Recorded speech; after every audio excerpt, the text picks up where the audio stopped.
নমস্কার, আমার ইউটিউব পরিবারকে সুমির রান্নাঘরে স্বাগত জানাই। যারা আমার চ্যানেলটিকে সাবস্ক্রাইব করেছেন এবং যারা আমার রান্না দেখেন তাদেরকে অনেক ধন্যবাদ।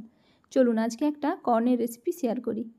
এটা যারা কর্ন লাভার তাদের জন্য খুবই ভালো এবং এটা এতটাই টেস্টি হয়, একবার বাড়িতে না বানিয়ে দেখলে বুঝতে পারবেন না।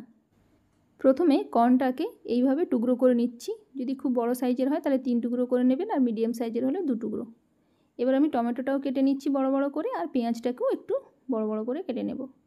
সবগুলো কেটে নেওয়ার পর একটু ভালো করে ধুয়ে নিতে হবে। প্রথমে একটু ফ্রেশ জলে একবার ধুয়ে নিচ্ছি, তারপরে আবার আরেকবার ফ্রেশ জলে ধুয়ে নিতে হবে, যাতে ওগুলো ভালো করে পরিষ্কার হয়ে যায়।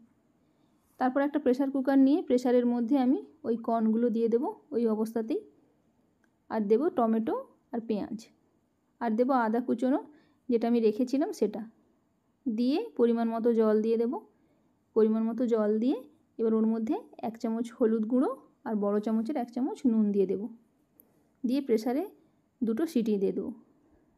দিয়ে দিলে দারুণ একটা কালার আসবে। দেখুন কর্নটাও সুন্দরভাবে সেদ্ধ হয়ে গেছে। এবার কর্নটাকে ছেঁকে নিলাম, আর বাদবাকি যে জিনিসগুলো ছিল সেগুলোকেও একটু ছেঁকে ওগুলোর একটা পেস্ট বানিয়ে নিচ্ছি। এবার কর্নটাকে এইভাবে কেটে নিতে হবে, এতে সব দানাগুলোও বেরিয়ে চলে আসবে। তারপর ওটাকে সব কাটা হয়ে গেলে সাইড করে রেখে দেব। এবার একটা কড়াই নিয়ে নেব, তাতে দিয়ে দেবো 4 চামচ রিফাইন অয়েল। নিয়ে ওটা গরম হয়ে এলে ওতে দিয়ে দেবো 2টো শুকনো লঙ্কা, একটু দারচিনি, 2টো ছোটো এলাচ, আর দেবো গোলমরিচ। দিয়ে একটু সামান্য ভেজে নেব। ভেজে নেওয়ার পর এবার ওতে দিয়ে দেবো যে পেস্টটা বানিয়েছিলাম সেটা দিয়ে সামান্য ভালো করে কষাবো। তার আগে 1 চামচ হলুদ গুঁড়ো আর 1 চামচ কাশ্মীরি লঙ্কার গুঁড়ো দিয়ে দিলাম। এবার ওটা যতক্ষণ কষিয়ে নিয়ে একটু সাইড করে রেখে দিয়ে একটা তড়কা দিয়ে দিই। প্রথমেই যদি রসুনটা দিয়ে দিতাম তাহলে এর ফ্লেভারটা এতটা সুন্দর আসতো না। দিয়ে রসুনটার কুচিগুলোকে একটু ভেজে নিয়ে ওর মধ্যে দিয়ে দিলাম। তারপর একটু সামান্য মিক্স করে নিয়ে ওতে দিয়ে দেবো 1 চামচ ধনে গুঁড়ো। দিয়ে আবার একটু মিক্স করে নেব। মিক্স করে নেওয়ার পর কাসুরি মেথিটা দিয়ে দিলাম হাতে ক্রাশ করে নিয়ে। এবার ওতে দিয়ে দিলাম আমি 2 চামচ ফ্রেশ ক্রিম। যদি বাড়িতে দুধের সর থাকে তাহলেও চলবে। ওটাকে সব কিছুকে একসাথে ভালো করে মিক্স করে নিয়ে একটু কষিয়ে নিতে হবে। যখন ওটা পুরো ভালোভাবে কষানো হয়ে আসবে ওতে যে সেদ্ধ করেছিলাম সেই জলটা দিয়ে দিলাম। এবার ওটাকে ফুটতে দেওয়ার আগে ওর মধ্যে দিয়ে দেবো কিছু ধনেপাতা।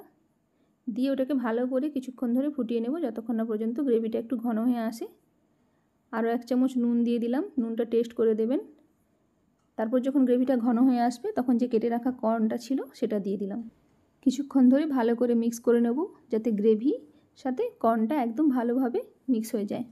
এটার একটা ক্রিমি টেক্সচার চলে আসবে এবং এটা খেতে এতটাই সুন্দর হয়, আপনারা যতক্ষণ না বানাবেন ততক্ষণ বুঝতে পারবেন না। বন্ধুরা, রেসিপিটি যদি ভালো লাগে লাইক করে দেবেন, চ্যানেলটিকে সাবস্ক্রাইব করে দেবেন।